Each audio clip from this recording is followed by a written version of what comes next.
이 새벽에 도우신 여러분들 위해 하나님의 한량없는 은혜가 넘치기를 주의 이름으로 축원합니다. 본장은 바벨론과 두마 그리고 아라비아의 멸망에 관한 말씀을 하고 있구나 하는 것을 발견하게 됩니다. 우선 여기에 두마 그러면 처음 듣는 용어일 수 있다 이렇게 봅니다. 이 두마는 에돔을 두마라고 변경해서 지칭하는 말이다 이렇게 보면 됩니다. 아라비아는 지금의 사우디아라비아 이쪽을 말하고 있습니다. 우선 오늘 이 시간에 바벨론에 관한 멸망을 말씀을 드리겠습니다. 9절에 보면 보소서 마병대가 쌍쌍이 오나이다 하니 그가 대답하여 이르시되 함락되어도다 함락되어도다 바벨론이여 라고 말씀을 하고 있습니다. 사실 이와 동일한 말씀이 요한계시록 18장 2절에도 나옵니다. 무너졌도다 무너졌도다 큰 성 바벨론이여 함락되었도다 함락되었도다 바벨론이여 무너졌도다 무너졌도다 바벨론이여. 이 바벨론에 관한 말씀을 계시록에도 오늘 본문에도 하고 있구나 하는 걸 발견하게 됩니다. 우선 이 바벨론에 관하여 어떤 나라인가 이 부분을 살펴보는 게 좋습니다. 여러분 성경에 바벨론에 대하여 처음 등장하고 있는 곳이 어디일까요? 우리가 창세기 11장에 보면 바벨탑 사건에 관한 말씀을 알고 있습니다. 그런데 이 바벨탑을 70인경 그러니까 구약 히브리어를 그리스어 헬라어로 번역을 할 때에 이 바벨이라고 하는 이 단어를 바벨론이라고 번역이 되어 있습니다. 그러므로 바벨탑과 바벨론은 동일한 걸 뜻하고 있다 이렇게 보면 됩니다. 그러면 이 바벨이라고 하는 뜻이 무엇일까? 혼돈이라는 뜻도 갖고 있고 하나님의 문이라는 뜻도 갖고 있습니다. 왜 이런 뜻을 붙이게 되었을까라고 하는 걸 보면 창세기 11장에서 기록된 내용과 연관이 되어 있다 봅니다. 그 꼭대기를 하늘에 닿게 하여 우리 이름을 내고 온 지면에 흩어짐을 면하자 하였더니 높이 높이 쌓아올리면서 하나님의 문, 하나님이 어디 있나 보자 그러면서 올라갔기 때문에 이것을 하나님의 문이라는 의미를 갖고 있다. 하지만은 그 높이 쌓아 올려가던 사람들에게 언어를 혼란케 해요. 그래서 돌을 올려 그랬더니 물을 올리고 벽돌을 올려 사람이 올라오고 서로 간의 언어 소통이 되지 않음으로 말미암아 혼란하게 만들었던 것을 우리가 압니다. 그러므로 바벨 그러면 혼돈 혼란이라는 의미를 갖고 있다. 이런 말로서 바벨론을 생각하시면 됩니다. 자, 그런데 이 바벨론이 어떤가요? 우리가 성경을 열왕기 하라든지 역대하에 보면 유다가 멸망할 때에 느부갓네살에 의해서 멸망을 합니다. 느부갓네살이 누구입니까? 바벨론의 황제였습니다. 그때 당시에 가장 강력한 군사력을 가지고 많은 주변의 국가들을 빼앗고 이제 침략하게 되어질 때에 유다 역시 바빌론의 느부갓네살에 의해서 멸망되었던 것을 보게 됩니다. 그때의 바빌론의 정책이 무엇입니까? 많은 외국인들을 자기 나라로 끌고 가죠. 그렇게 해서 동화 정책을 사용하게 됩니다. 그 동화 정책을 쓸 때에 그 바빌론 사람들이 유대인이라는 이름을 부르게 되어졌다. 지금까지 유대인 그럴 때에 그 의원이라고 하는 것은 그와 같은 과정에서 유태인이라는 이름을 갖게 되어졌다. 이런 말이 되는 거죠. 자, 그렇다고 한다면 이와 같은 바빌론에 대하여 어떠하다. 2절 말씀에 보면 혹독한 묵시가 내게 보였도다. 속이는 자는 속이고 약탈하는 자는 약탈하도다. 엘람이 올라가고 메데어 에오사라 그의 모든 탄식을 내가 그치게 하였노라. 이렇게 말합니다. 메대여 에워싸라. 어디를요? 바로 바빌론을 에워싸라 라고 말을 하고 있는 거죠. 여기에 엘람과 메대는 어디에 있는 것일까?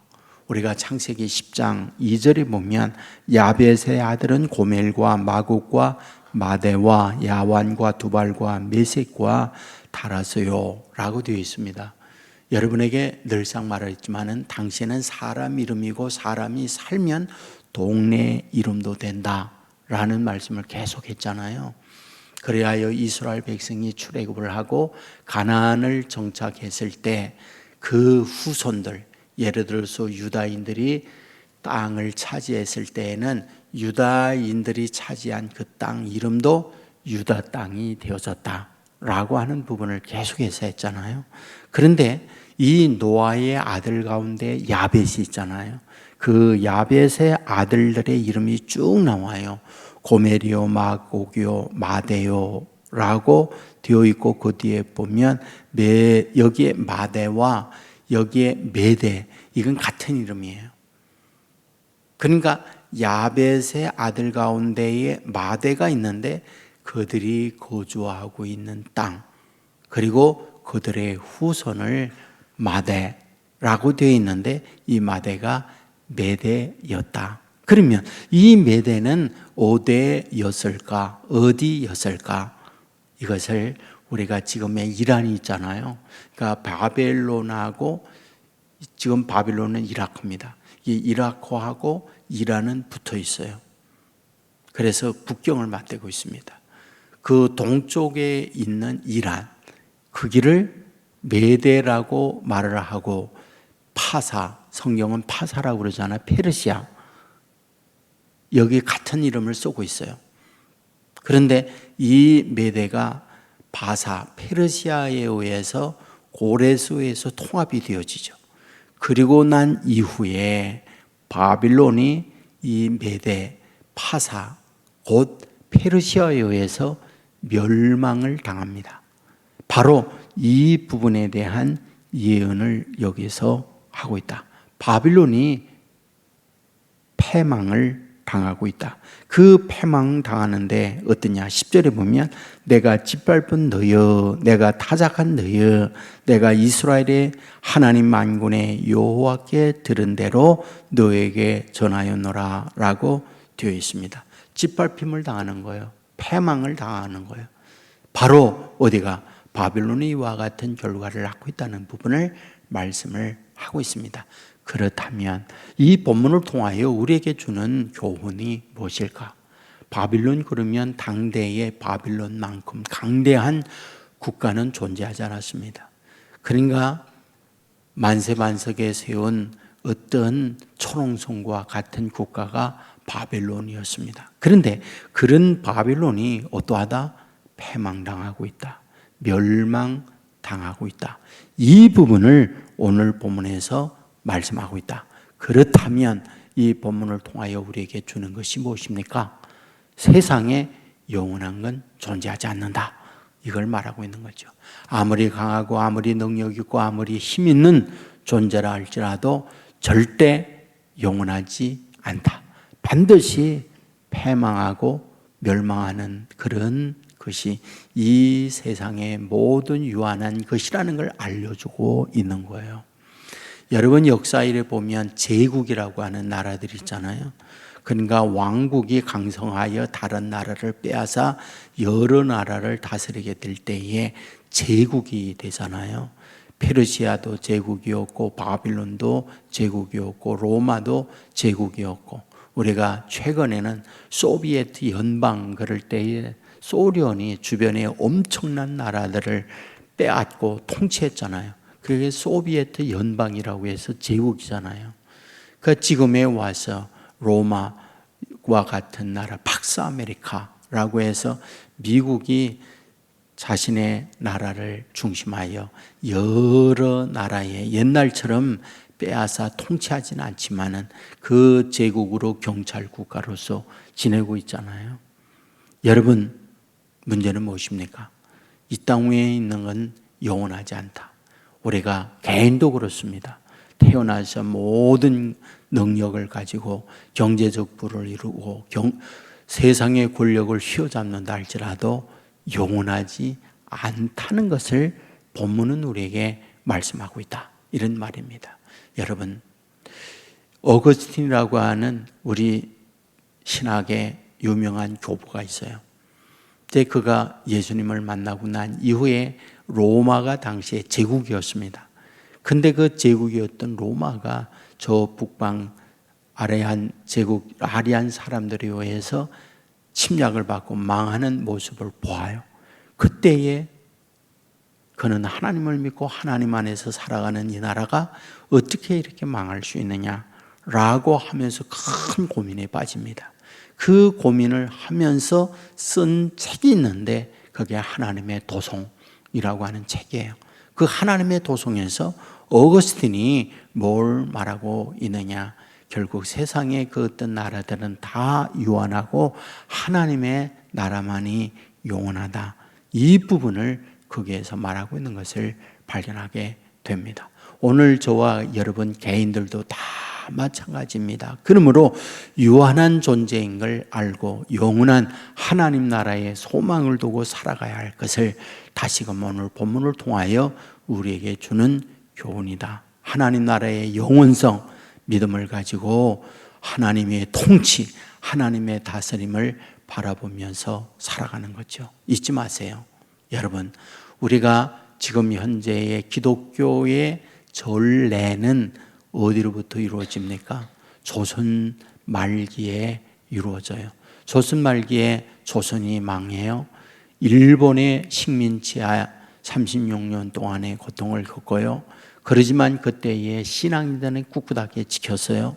그리고 오늘까지 그 신앙은 대한민국의 정권들이 계속 바뀌어집니다. 그러나 교회와 신앙은 계속해서 유지되어진다고 할 때에 뭘 뜻합니까? 우리가 믿고 신앙 안에서 사는 하나님 나라만이 영원한 것이다 하는 사인을 보여주고 있는 말씀이기도 한 거죠. 이 새벽에도 영원한 하나님 나라의 소망을 두고 의지하며 주의 인도받는 저와 여러분 되시기를 주의 이름으로 축원합니다. 기도하겠습니다. 은혜로우신 아버지 하나님, 이 새벽 우리를 주의 전으로 인도해 주시니 감사합니다. 많은 비가 내리는 우중에 있지만은 아버지 앞에 나와 아버지 앞에 기도하며 오늘도 주의 자녀들이 시작을 합니다. 아버지와 동행하며 오늘 하루를 승리하는 믿음의 사람들 되게 하여 주옵소서. 바빌론의 멸망에 관한 말씀을 보았습니다. 제국이요 막강한 군사력을 가지고 주변에 있는 많은 약소한 국가들을 침략하고 제국으로 확장해 갔던 국가였지만은 그러나 페르시아에 의해 멸망되어지고 있는 걸 우리에게 가르쳐 주고 있습니다.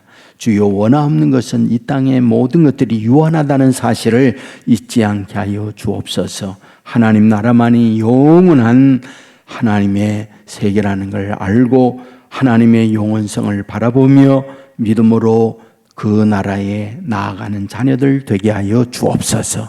아버지 앞에 기도하는 주의 종들로 인하여 저들의 영혼이 잘되게 하시고 범사가 잘되게 하시고 강건케 하는 복을 내려 주시기 원합니다.